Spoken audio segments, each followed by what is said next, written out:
And the subject of today's short talk is begin where you're at.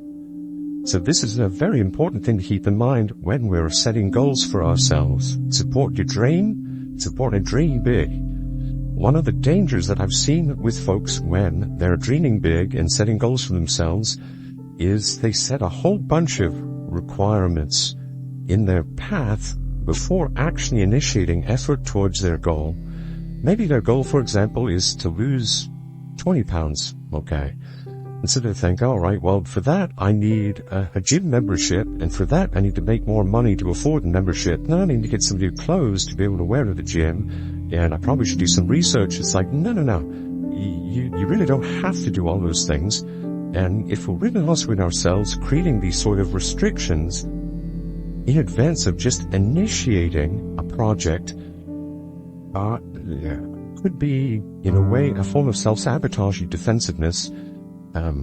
If a person wants to move in the direction of a desired career path, but that means that they have to be able to buy a new computer and they need to be able to move to a different part of the country where there are more jobs because there are no jobs here, you get my drift. It's like, it's not true.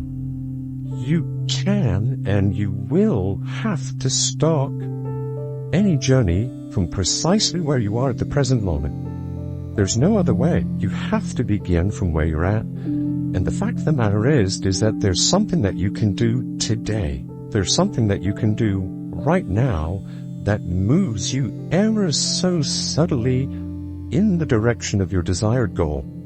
And that's basically the word. If you pick your direction and you just keep plugging away at, putting one foot in front of the other, how can you not arrive at your goal? My goal, for example, is to walk from here in the Bay Area to Canada.